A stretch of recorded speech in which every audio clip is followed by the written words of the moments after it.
जय हिंद साथियों। आज आपसे उत्तराखंड के बारे में बात करना चाहती हूँ। बेरोजगारी के बारे में बात कर लेते हैं। हमारे मुख्यमंत्री त्रिवेंद्र सिंह रावत जी का कहना है कि उत्तराखंड में बेरोजगारी -1% है। अब उनके इस वक्तव्य के बारे में मैं क्या कहूँ, आप मुझे बताइए। आपको ये बता दूँ कि 56,000 हाँ जी 56 इंच नहीं 56,000 जो पद हैं वो रिक्त हैं, यानी कि वहाँ पे सरकार अगर चाहे तो अपॉइंट कर सकती है लोगों को। और 56,000 का मतलब है 56,000 लोग, 56,000 लोगों का मतलब है 56,000 परिवार, इनको नौकरियाँ मिल सकती हैं। परंतु आपको ये भी बता दूं कि नौकरियां देने की चाहत अगर होती सरकार के पास, वो अलग विषय होता। आपको ये बता दूं कि 2016 से अब तक पीसीएस के माध्यम से जो नियुक्तियां होनी चाहिए वो नहीं, भर्तियां मान लीजिए अब, वो भर्तियां अब तक नहीं हुई। वन गार्ड जो परीक्षा थी फॉरेस्ट गार्ड की, उसमें धांधलेबाजी हुई और उसके विरोध में जो हमारे स्टूडेंट्स हैं, छात्र हैं, जिन्होंने इस परीक्षा में अपीयर किए थे, परीक्षार्थी, उन्होंने भी विरोध किया, लेकिन उनकी किसी ने नहीं सुनी। उनके ऊपर केसेस कर दिए गए, उनसे बात करने की किसी ने कोशिश नहीं करी। तो क्या एक कल्याणकारी राज्य में सरकार ऐसे देती है नौकरी अपने लोगों को? क्या ये सचमुच का लोकतंत्र है? क्या ये लोकतंत्र के बारे में जानते समझते हैं? सरकार में बैठना, सत्ता में बैठने का मतलब ये नहीं कि आप कुछ भी कर लीजिए। और ऐसा ही कारनामा किया है 4 सितंबर 2020 को मंत्रिमंडल के एक मीटिंग के बाद। हमारे जो मुख्यमंत्री हैं उनकी अध्यक्षता में ये मीटिंग हुई। उन्होंने एक बड़ा सा फैसला कर दिया। उस बड़े से फैसले को लोगों को ऐसा लगा जैसे कोई नया फैसला किया, पर आपको बता दूं ये फैसला क्या है। पहली बात तो आपको बता दूं कि उपनल जो है, यानी कि उत्तराखंड पूर्व सैनिक कल्याण निगम, ये कोई स्टाफ सिलेक्शन कमेटी नहीं है, स्टाफ सिलेक्शन बोर्ड नहीं है, ये कोई पब्लिक सर्विस कमीशन या लोक सेवा आयोग नहीं है, ये एक आउटसोर्सिंग एजेंसी है।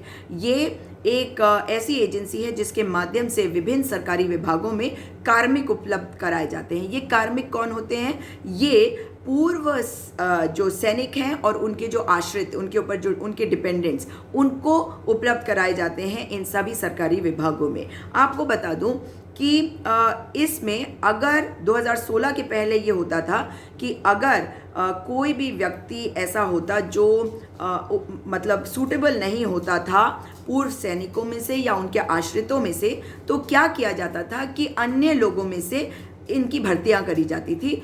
तो इसका विरोध भी होता रहा। लेकिन अब जो हमारे मुख्यमंत्री जी ने कैबिनेट मीटिंग में फैसला लिया, उसके बाद उसका अनाउंसमेंट किया, हर जगह वो बता रहे हैं, वो कह रहे हैं कि किस प्रकार से बहुत सारे लोग जो है प्रवासी, वे वापस आए हैं, रिवर्स पलायन हुआ है, रिवर्स माइग्रेशन हुआ है। इसलिए उन लोगों के लिए नौकरियां उपलब्ध कराने के लिए हमने उपनल का रास्ता इस्तेमाल किया। पहली बात तो ये है कि उपनल में अगर कोई सैनिक या उसका आश्रित नहीं सूट कर वहाँ पे नहीं मिलेगा, तभी ये नौकरी किसी और को जाएगी, ये भी कहा उन्होंने। तो प्राथमिकता उनको देंगे, लेकिन अगर कोई पूर्व सैनिक नहीं मिलेगा, उसका आश्रित नहीं मिलेगा, तब ये नौकरी किसी प्रवासी को जो वापस आया है या जो किसी और व्यक्ति को उत्तराखंड के, उसको मिलेगा। अब आप मुझे बताइए, 2016 के पहले भी तो ये हो रहा था, तो आपने नया क्या कर दिया? दूसरी बात ये कि आपको बता दूं कि ये परमानेंट नौकरी नहीं है, ये रेगुलराइज नहीं होते, इनको मानदेय मिलता है, इनको सैलरी नहीं मिलती, इनको मानदेय मतलब ऑनरेरियम मिलता है, ये रेगुलराइज नहीं होते। तो इनके अंदर हमेशा डर भी रहता है कि इन्हें कभी भी निकाला जा सकता है। इनकी तनख्वाह जानना चाहते हैं? 8,400 रुपये प्रति माह, मंथली सैलरी बता रही हूँ। और हल्का फुल्का सा इसको अभी बढ़ाया गया है, हल्का सा कोरोना काल में, और ये कहा गया है कि बहुत बढ़ा दिया है। उसमें आपको बता दूं कि जीएसटी और सर्विस टैक्स भी लग रहा है। तो 18% जीएसटी और 25% सर्विस टैक्स, और बात हो गई खत्म। तो यानी कि जो मिला वो चला भी गया। तो बहुत ही कम जो इंक्रीज होगा वो हो सकता है कि हो। लेकिन आपको ये भी बता दूं कि जो ये नौकरियों की बात हो रही है, मुझे ये बताइए कि जहाँ पे लोगों को भर्ती करा जा सकता है, जो पद रिक्त है, क्या वहाँ पे सरकार को भर्तियाँ नहीं करनी चाहिए? क्या वो जो है एक जो सकारात्मक कदम नहीं होगा एम्प्लॉयमेंट जनरेट करने का? भाई आपके पास अगर 56,000 पद रिक्त है तो वहाँ पे करिए ना आप। अब आपको मैं ये भी बताना चाहती हूँ कि ये जो इन्होंने एक रास्ता ढूंढा, ये खाली सुनाने के लिए, आप लोग को बताने के लिए, तो ये कोई नई बात नहीं है। इनकी इस बात पे आप भ्रमित ना हो जाए। अब आप देखिए कोरोना के टाइम पे ये क्या कर रहे हैं, ये आपको बेवकूफ़ बना रहे हैं, ये आपको लॉलीपॉप दे रहे हैं सिर्फ क्योंकि ये एक बहुत बड़ा अनाउंसमेंट है। ना तो आपकी नौकरी परमानेंट होगी, ना आप रेगुलराइज होंगे, ना ही आपको कभी रेगुलराइज करेंगे, और ना आपको डियरनेस अलाउंस मिलने वाला है, महंगाई भत्ता भी नहीं मिलने वाला। अब आप ये भी समझ लीजिए ना आपका कोई प्रोविडेंट फंड में पैसा जाएगा। तो इस मामले में आपको मैं ये क्यों कह रही हूँ, क्योंकि ये कोरोना काल में ये बातें ऐसी कर रहे हैं, और कोरोना काल में 500 लोग, 500 जो उपनल कर्मी थे उनकी सेवाएं समाप्त कर दी इसी सरकार ने। मतलब इन्होंने क्या किया, इन्होंने मौका ढूंढा कि हाँ इस वक्त हमें कटौती करनी है तो इनको हटा देते हैं। इसी को तो वो प्रधानमंत्री जी ने कहा था ना, आपदा में अवसर। इसीलिए तो सभी को आत्मनिर्भर बनने की तरफ बढ़ना पड़ रहा है।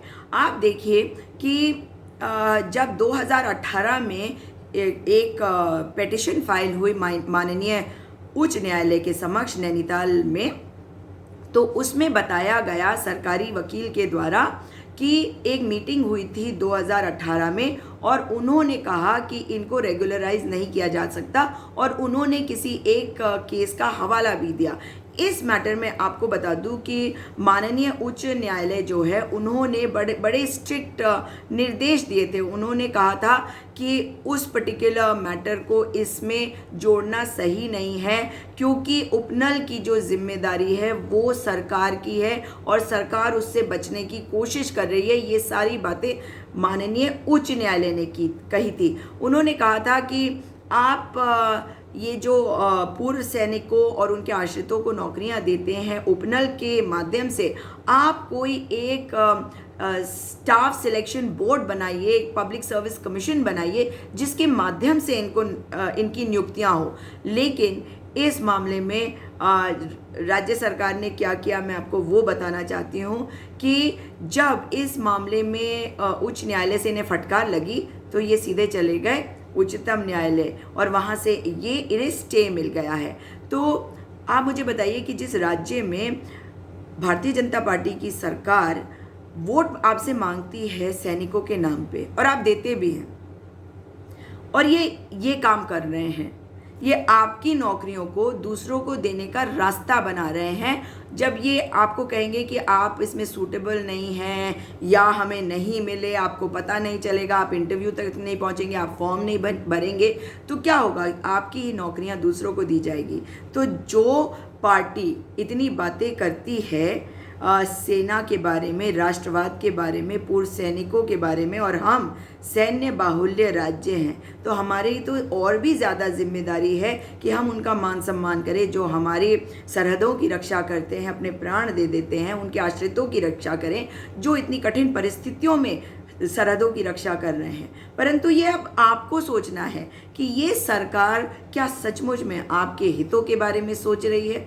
केवल राष्ट्रवाद और धर्म के नाम पर ये आपको कब तक बेवकूफ़ बनाती रहेगी, कब तक बरगलाती रहेगी, तब तक जब तक आप बेवकूफ़ बनने के लिए तैयार होंगे झूठे राष्ट्रवाद और धर्म के नाम पर। देखिए धर्म के नाम पर किस प्रकार से मंदिरों का अधिग्रहण किया जा रहा है।